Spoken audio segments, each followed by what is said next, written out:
Hello सेवा नमस्ते सबैजनालाई। आज पनि म फेरि नयाँ ब्लग बनाउँदैछु। सो सबैजनाले हेरिदिनु होला अनि मेरो च्यानललाई सब्स्क्राइब गर्नुभएको छैन भने सब्स्क्राइब पनि गरिराख्नु होला। म कहिलेकाहीँ भिडियोहरू लगाउँछु, डेली त लगाउँदिनँ, भिडियो नलगाएको धेरै भयो। सो आज चाहिँ लगाउँदैछु। Keep watching.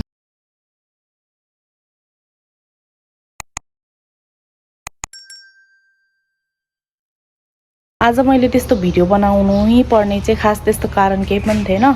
त्यो युट्युब भेरिफाई गरिराख्नु पर्दो रहेछ नि त, अनि भेरिफाईको नोटिफिकेसन आएको थियो। अनि फेरि सृजन दाइले भन्नुभएको थियो भिडियोहरू नहाले पनि महिनामा एउटा चाहिँ लगाउनु, नत्र युट्युब चाहिँ डिएक्टिभेट हुनसक्छ, त्यस्तो गर्नु भनेर भन्नुभएको थियो। त्यही भएर आज चाहिँ म जे गर्छु त्यही मेरो यत्तिकै नर्मल्ली भिडियोहरू चाहिँ बनाइदिन्छु भनेर स्टार्ट गरेको छु। चाहिँ भुटी भात बनाउनु जाँदैछु है। भुटी भात खान्छ अनि तरकारी चाहिँ म यो बनाउँछु। यो भुटीमा हुन्छ नि, त्यो सानोमा चाहिँ एकदम धेरै मन पर्दैन। म कति धेरै खान्थेँ। म बिहान दिउँसो बेलुकै भुटीमा दिए पनि खान्थेँ।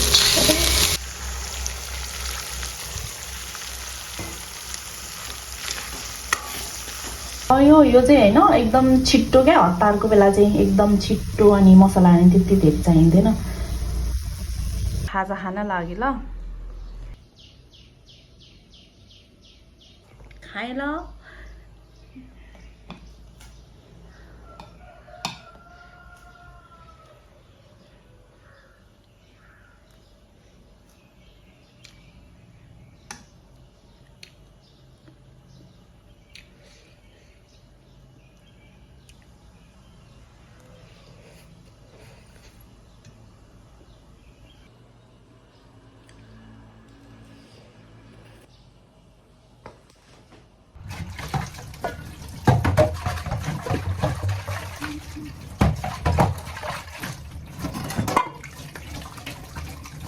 मेरो त के साँच्चीकै त्यो युट्युब मोनिटाइज त अफ भएछ क्या। त्यो भिडियोहरू नहालेर त्यो उयो भेरिफाई गर्नुपर्ने थियो, नगरेर मोनिटाइज नै अफ भएछ। म चाहिँ एकछिन बाहिर निस्केको। भिडियो त केदेखि गर्दैछु, मतलब कहिलेकाहीँ त म स्लो मोसनदेखि गर्छु नि त भिडियो। आज चाहिँ घाम पनि त्यति लागेको छैन, अल्छी लागेर पढ्नु बस्छु, यस्तो निन्द्रा लाग्दैन। त्यो बुक हेरे बित्तिकै के साह्रो निन्द्रा लागेको हो। म त छक्क पर्छु। अनि त्यो किताबहरू पनि वर्षमा एकचोटि मात्र हेर्ने भएर होला होइन। के साह्रो नबुझेको। यस्तो दिमाग खराब हुँदैन, यस्तो टाउको दुख्दैन कि के गर्नु। आफै पक्रेर राम्रो आउँछ क्या, मिलेन त्यो है। म चाहिँ होइन अघिदेखि यहाँ निस्केर एउटा टिकटक बनाउनु खोज्दै थिएँ, गाडी आएर डिस्टर्ब गरेको गरेर एउटा टिकटक बनाउनु नसकेको क्या मैले। कस्तो यस्तो छ, घाम लागेको छैन र पनि कस्तो पोलेको क्या यताको गर्मीले। हाम्रोमा त त्यस्तो हुँदैन। शीतलमा बस्नु पनि यहाँ हप हप हप भएर है पस्या। म बनाउँदिनँ टिकटक, बनाउँदिनँ। अहिले त्यो तल रामधुनीमा भएको त्यो रासा ताल छेउको शङ्खरबेली भन्ने ताल, त्यो फुलै फुल भएको एकदम धेरै भाइरल छ नि त। अनि हामी चाहिँ त्यहीँ जानको लागि निस्केको खास। तर बाटो चाहिँ अफरोड रहेछ, एकदम धेरै हल्लाएर है, धुलो त्यस्तै बाटो एकदमै लामो रहेछ। हामी चाहिँ त्यता लाग्यौँ। अहिले चाहिँ यो बाटोमा यति उफार्यो नि, यति उफार्यो नि होइन, कति उफार्यो भनेर चाहिँ यहाँनिर भिडियो हेर्नु ल।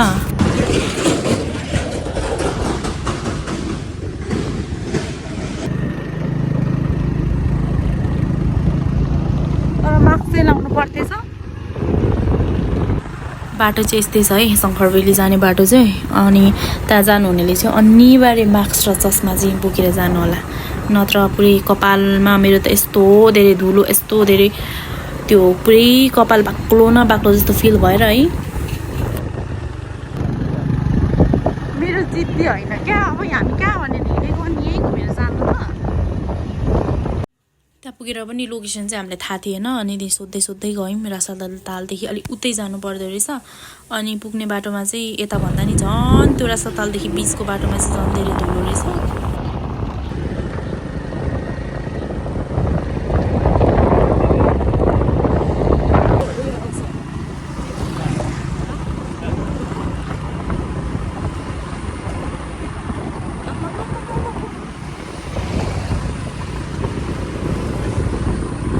शनिबार भएर होला कि तर यस्तो धेरै भिड थिएन यस्तो धेरै त्यो मेलाहरू लागेको हुन्छ नि त्यस्तै कति धेरै भिड त्यो खुट्टा टेक्ने ठाउँ पनि थिएन क्या त्यस्तो टेम्पो सफरीहरू यस्तो जाम भएर होइन त्यो जाम भएर यस्तो थिएन त्यो बाटो चाहिँ त्यति धेरै मान्छेहरू जाँदो रहेछ क्या त्यो ठाउँमा चाहिँ सायद तर शनिबारको दिन छुट्टी भएर पनि होला मान्छे चाहिँ तर एकदम अनएक्सपेक्टेड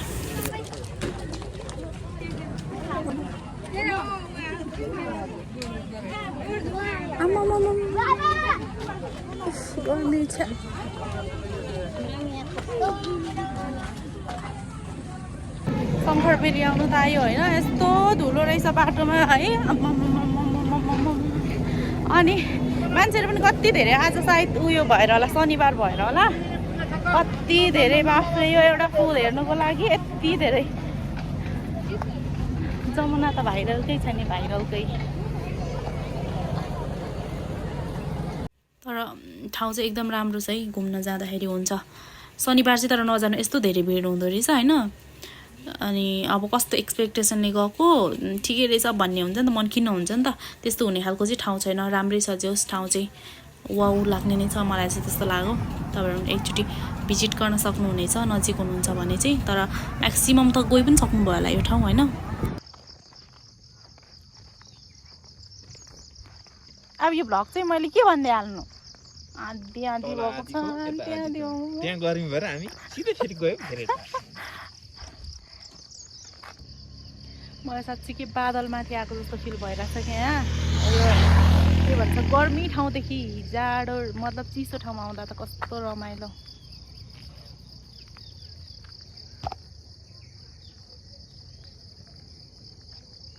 भेरेटर आएपछि त थुक्पा नखाने कुरै भएन है थुक्पा खान लागेको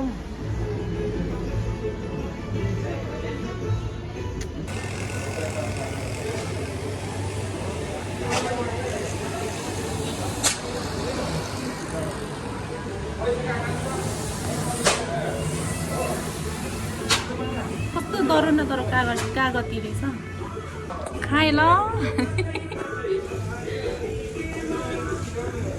भेरेटर आएपछि चाहिँ सायद थुक्पा नखाने चाहिँ कमै हुन्छ होला यहाँको थुक्पा चाहिँ एकदम मौसमसँग कम्बिनेसन मिलेर होइन एकदमै मिठो कस्तो राम्रो मौसम तर होइन आज चाहिँ सैटरडे भयो होला एकदम धेरै जहाँ पनि उता शङ्करबेली जाँदा पनि एकदमै धेरै मान्छेको चाप यता माथि भेरेटारमा पनि त्यस्तै थियो क्या अनि त्यो खाजा खाने ठाउँ नै खाली नभएर बल्ल बल्ल हामी त एउटा ठाउँमा पसेर अनि त्यहाँनिर खाजा खाएर हामी चाहिँ फर्किसक्यौँ Thank you for watching.